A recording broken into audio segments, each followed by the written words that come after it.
Welcome to Path to Peace with Todd Perlmutter. I'm your host, Todd Perlmutter. Our world is a projection of our collective consciousness. The more peace we bring into our lives, the more peace we bring into this world. So let the transformation begin. Asking, why am I not enlightened yet, is kind of like asking ourselves, why am I not a doctor yet? To become a doctor, we have to dedicate years and years of our lives. It must be our number one priority. We must do it even when we're tired, when we feel like quitting, when we believe we have reached our own limit. And then we keep going.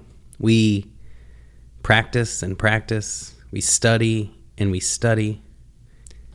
And then finally, after 10,000 hours, with great guidance and teachers, we can begin to feel a confidence and an emergent ability. And this is much like the spiritual path. It takes books, it takes study, it takes practice. And you do not have to have a teacher. Many brilliant minds drop out of school. But for most of us, having a guide, a teacher, someone who has done the work, who has been down the road before us, can help show us the way. So the question really isn't, why am I not enlightened yet? The question is, have I done those things from which enlightenment arises? Some people might have a natural talent, which should really be called curiosity, a natural inclination, because talent is a natural curiosity with an obsessive amount of energy behind it. And some people are naturally drawn at a very young age to these kind of awakening practices and teachings. Most people find that in crisis, in life's most difficult moments, we find that we are craving something like oxygen, but we can't put a label on it. We don't know exactly what is missing in our life, but we know that something is missing and that we are starved for it. And it is in these moments where most often people begin to become aware that there is this other path, the spiritual path to awakening, to liberation, and to nirvana right here in this present moment. But no matter where you are on your journey, no matter what path you have taken, no matter how you arrived at the path, all that matters is that you are here now, that you have begun, that you are taking a step, whichever step along the journey it is, because we have to take each step, and every step is essential and equally important. We're all at different spots on that journey. Yes, it takes time to get there, to reach that destination. But this trip is about enjoying the journey. And there is no better time to start than now. As we begin that journey, there is one thing that we need to remember above all else. And that is that when we have a choice in our lives, when we have a moment of real choice, where we are able to choose what to do in this moment, we have two options. We can nourish our inner capacity for happiness, or we can diminish our capacity for happiness. And this is essential to understand, because when we start to understand this and when we see ourselves making these choices, we can begin to see clearly why we are actively making ourselves unenlightened instead of doing the work to make ourselves enlightened. And here is that choice.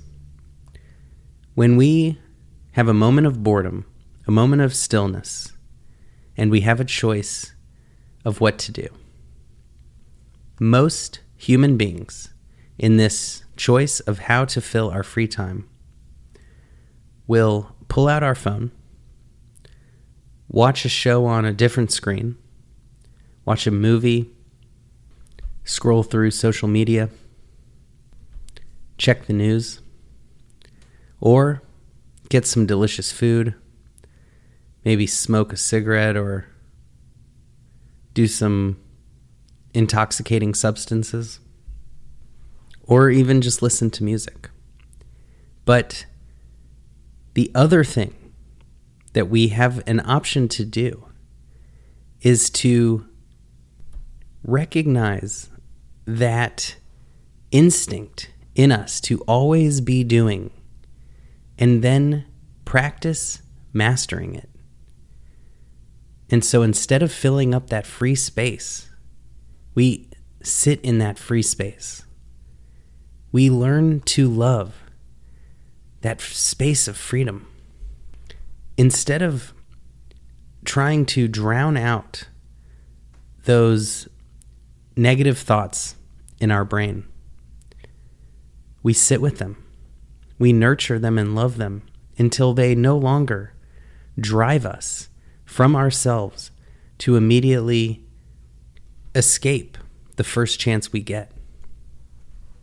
We all know how being with someone who is negative and complaining just drains us so fast and is unbearable to be around for too long. And we have to escape that situation. But we are all that person to ourselves if we pay attention to our thoughts. They are so often complaining and negative, and they are draining and they are exhausting to listen to. And we will do anything to drown out, tune out, zonk out, so we don't have to hear that stream of thought that we are constantly stuck with. But instead of nurturing that inner friend, helping them overcome their addiction to negativity, we zonk out. Instead of healing, we avoid what we need to heal. We stuff it down and accumulate it. And we, instead of becoming happier, we become unhappier. And we become dependent on whatever will take us out of our head for us, because we are not able to be present and rest in presence because we have never practiced presence. Instead, we practice escapism, and so we become experts at escaping. So if we want the freedom from our thoughts, if we want to not take them so seriously, not follow them on every little goose chase they make us go down, then we have to flip the script of escaping and training ourselves at escaping and using these escapes as crutches that weaken our internal muscles for happiness. So instead of spending nearly all of our waking life listening, watching, reading, and filling the mind consumption, we have to flip that script, flip that switch to creation, to being our own creators of our entertainment, of our peace, of our joy. When we consume, when we go into that absence of thinking because we are entranced by a show or social media, and we're not present in our bodies or in the space we are existing in. Our consciousness is not expanding, it is diminishing. It is decreasing because instead of filling our consciousness to this entire universe, we narrow that gaze through a screen, disconnecting from reality. And it is like temporary suicide when we zonk out, whether through drugs or entertainment. There are 8 billion human brains in this world with the ability to think and experience this universe. And when we enter a screen, we leave our own universe and we go into an artificial one that is created by other people's brains. And we create this subconscious belief that our thoughts, that our mind is not good enough, that we are incomplete and not whole. So it is essential that we spend a good chunk of our time present, without distractions, without entertainment in our hands or in our face, with the real world. We have to break through that discomfort because on the other side is that inner strength to deal with anything. When we turn off all the technology, when we just spend an hour or two a day with peace and quiet, we suddenly give ourselves the time and the focus to practice staying with this moment, connecting with the universe around us and expanding our consciousness. We still can listen to great teachings and read and watch the guidance from masters, but we don't use it as a means or an excuse to avoid putting it into practice. Whether it is becoming a doctor, learning a sport, or a musical instrument, the more we put into it, the more we get out. The more effort we put in, the better and quicker results we get out. The younger we start, the better, but nobody is hopeless. This is the most important thing any of us can do.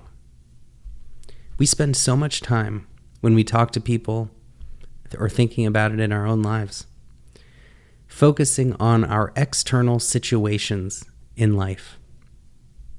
We're so happy for relatives and friends and ourselves when we get a promotion or a new car or house. But we rarely spend as much time focusing on the internal state of these people, of our loved ones. And that is really where all the magic happens. And it is also where, if our internal state is negative, we don't enjoy the blessings in our life, even if they do come. But if our internal state is strong and positive, we can survive the setbacks in life. We can enjoy the journey upward. And so more important than promotions, than a new house, is developing that ability to be grateful. Whether you have a 10-bedroom house or a studio apartment. And if we focus on that happiness first, if we focus on that true happiness, which does not come from drugs and pleasure and luxuries and wealth or power, but it comes from discipline, patience, and calm. And when we have that, when we have the inner stability to stay zen and calm and peaceful, whether we are at a festival or a funeral. We will finally have that sustained, deep peace and joy that never goes away because it is not dependent on anything. We can learn about it in books and podcasts, but we have to put it into practice. We have to spend more time nurturing our innate ability for happiness than we do satisfying our cravings and pleasures. And this is what gets that snowball rolling down the hill, gathering more and more snow, growing and growing in size. And eventually, by the end of that hill, we have a snowball the size of a mountain. And that is the spiritual path, which is simple, little progress, day by day. And over time, that change, that transformation and progress become enormous. And the real beauty is that we all have this ability within us. It is already within us. We just have to unlearn and undo all of the training we've done most of our lives, where we have turned to external things as the source for our happiness. And every single time we turn inward instead, that muscle for happiness becomes stronger. Our tolerance for discomfort grows greater. And it can only be from this place of deep contentment that we can then go out and enjoy all of those luxuries and pleasures and intoxicating things in the world, because we don't crave it, because we don't need it. We can take it or leave it. We're just exploring this beautiful world. We need nothing but ourselves to thrive. And that is true freedom. That is reaching our greatest, highest potential. And we cannot achieve that if through fear we mask our pain,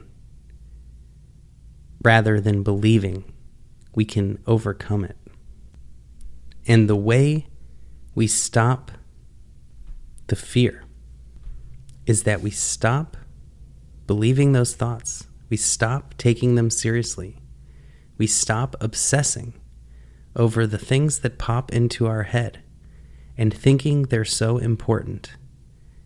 And we turn our attention back to this perfect, peaceful, present moment where all the answers lie, where all healing takes place, where everything in this magical universe exists and is interconnected as one.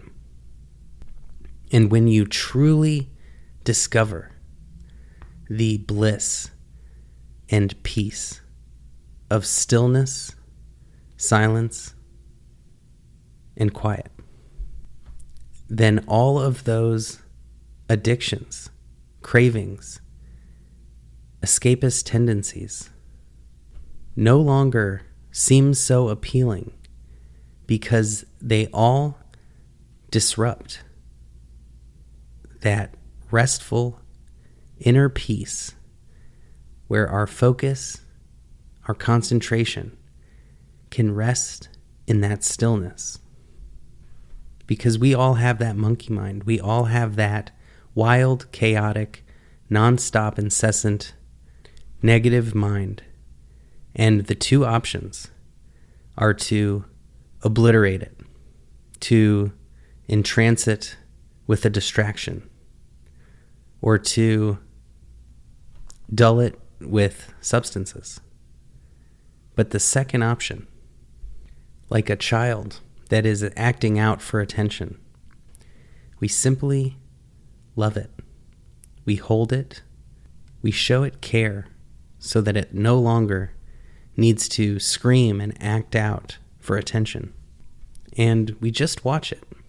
And when a child is watched, it becomes on its best behavior. When it thinks no one's around, it's going to get into trouble. And the more we watch it, the more we spend time with it, the more we make sure that it's not getting into trouble online and getting bad influences on social media, then that chaos, that wild voice becomes calm and centered. It becomes subservient to the conscious awareness that watches it and controls it instead of the other way around. And then we are enlightened. Thank you so much for listening. And thank you, everybody who's reached out to share how the book Aloneness to Oneness has impacted your life or the life of a loved one you gave the book to. I've heard from so many people asking if there will be an audiobook soon, and I am very happy to say that I've been locking myself away in the studio, working my hardest to make that happen as soon as possible for everybody. And if you haven't yet checked out the paperback or ebook, Aloneness to Oneness, and if you want to feel that one with everything feeling all the time, you can get the book on Amazon today. And please don't forget to leave a review, as that will help everybody who is struggling and searching for answers online to find these important teachings. Thank you so much again. Much love. You have been listening to Path to Peace with Todd Perlmutter. Being here and putting in this important and noble work is one of the greatest gifts you can give yourself and others. If you found this podcast even a little helpful, please make sure to leave a review so it can reach others who may be in need. And remember, the path to peace starts with a single step.